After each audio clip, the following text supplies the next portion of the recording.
Mr. President, thank you very much. There is no group of Americans that I hold in higher regard than our nation's veterans.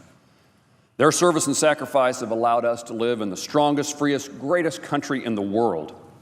Americans' veterans have fought tyrants and terrorists to keep our country safe and secure. Yet even after they return from war, veterans today continue to fight tough battles here at home.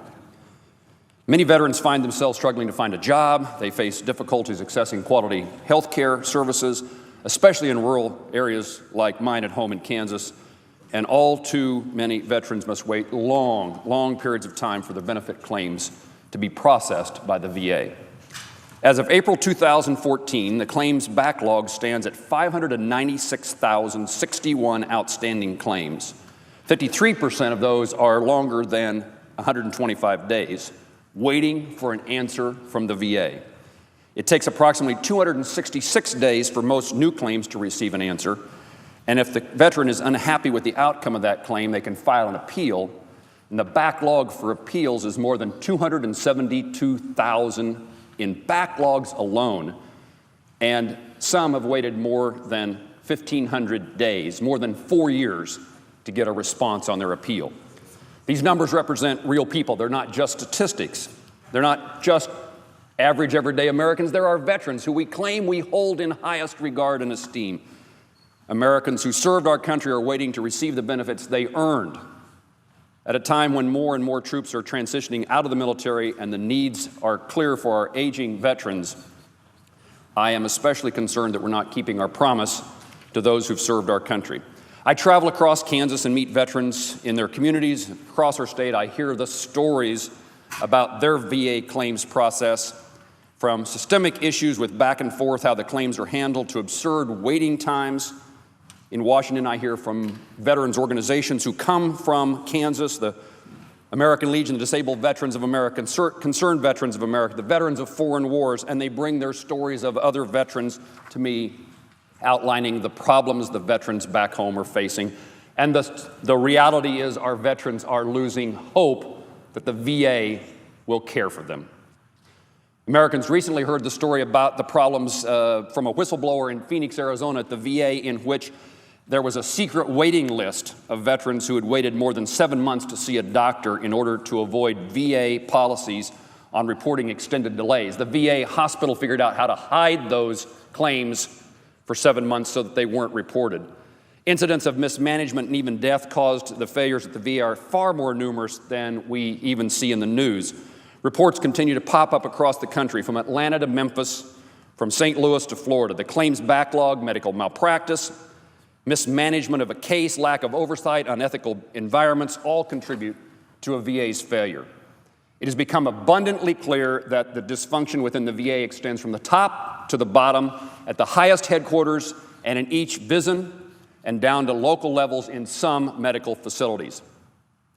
Community-based outpatient clinics and regional benefit offices are part of the problem. The VA suffers from a culture that accepts mediocrity, leaving too many veterans without the care they need. Our veterans deserve better, and they deserve, in fact, the best our nation knows how to offer. I highlight today the broken VA system and challenge the Department of Veterans Affairs to change. We need accountability and transformation within the VA system and its culture, top to bottom and across the country. We must break the cycle of dysfunction today and take steps necessary to make certain our veterans no longer are victims of their own government's bureaucracy. Examples from across our state: Jack Cabos, Kansan, who sought medical attention at the Topeka VA hospital emergency room. He was told his chest pains were related to muscles around his heart. He left, was sent home. A week later, he returns. He's transported to another emergency room. Ultimately, Jack dies of a heart attack. He never recovers, and we now pay tribute to that veteran who failed to receive the care that he needed in such a timely fashion. 1 year later, the same Topeka emergency room closed its doors to veterans seeking emergency treatment, and I'm still waiting on a response from the VA to explain the closure of an emergency room at the VA hospital in Topeka, Kansas.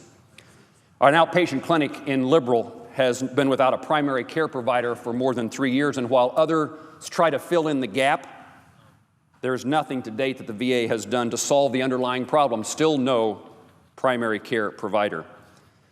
I recently spoke about claims backlog to a Kansan veteran involved in the American Legion named Dave Thomas from Leavenworth. He has waited since he filed his claim in 1970 and only this past year received an answer. He received a 90% disability rating from the VA, but it took 44 years for him to receive that answer. A veteran with Parkinson's disease was told recently that he had to wait until March of last year because he was told the past week that it now can only process claims that are a year old. You have to wait a year before you're in line in order to have your process, in order for you to receive the process of your claim that you deserved more than a year ago. How can the VA establish a wait time benchmark of 1 year for veterans' claims to get the attention it deserves? It's so disappointing to hear these stories. I know that it is unacceptable.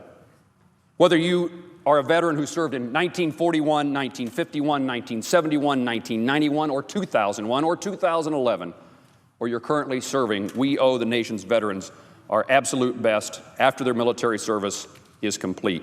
Unfortunately, the VA system continues on a glide path of dysfunction and only at best plays defense. The VA's failure is not a matter of resources. That's always the easy answer, more money. But just last week, President Obama himself said, quote, "We've resourced the Veterans Affairs Office more in terms of increases than any other department or agency in my government." The VA funding levels have increased well more than 60% since 2009. And each year there have been incremental increase of 3, 4, or 5%. And this year the request from the President's budget is for a 6.5% increase over last year's spending. Yet our veterans continue to struggle and are not getting the treatment they earned and deserve, and they're not getting their benefits. Republicans and Democrats have agreed on fully funding the VA to serve year after year, but this increase in spending results in no better service from the department. To date, these increases have not in any way increased the service or support our veterans deserve and need. This is a problem with leadership and a lack of will to change. I've been a member of the Veterans Affairs Committee for 18 years, both in the House and Senate. I've chaired the Health Care Subcommittee in the House. I've worked with 9 VA secretaries. This is an issue that I always thought we were making progress on, and today it's so disappointing to report to my colleagues in the Senate that this department is dysfunctional and the services get worse, not better. We need accountability at the VA. The 44-year-old claim process of Dave Thomas and the untimely passing of Jack Caboose should not be forgotten, and the department needs to make meaningful changes so that these cases and cases like these would never happen, will never happen again. While we continue to push legislative action, it's time to hold people accountable in order to enforce meaningful change. GAO reports, Inspector General reports, VA whistleblowers all call for action. A list now that I could find of 8 press and IG reports, from CNN to Fox News, from military.com to our IG to the Washington Examiner, all reporting things that we would not believe could ever happen within a VA in the United States of America. Veterans are waiting for action, and yet the VA continues to operate in the same old bureaucratic fashion, settling for mediocrity and continued disservice to our nation's heroes. It's clear that accountability at VA is absent. Oversight doesn't mean much, and I sincerely and seriously question whether leadership is capable and willing, whether the leadership of the VA is capable and willing to enforce change. There's a difference in wanting change and leading it to happen. Today, I'm demanding accountability and true transformation within the VA system and its culture from top to bottom and all across the country. Secretary Shinseki seemingly is unwilling or unable to do so, and change must be made at the top. I ask the Secretary to submit his resignation, and I ask President Obama to accept that resignation. We must never forget that our nation has responsibility to its veterans. That means receiving the care and support they earned. God bless our veterans and all those serving at home and abroad and all their families. We need a Department of Veterans Affairs worthy of your sacrifice. Mr. President, I yield the floor. The Senator from Massachusetts.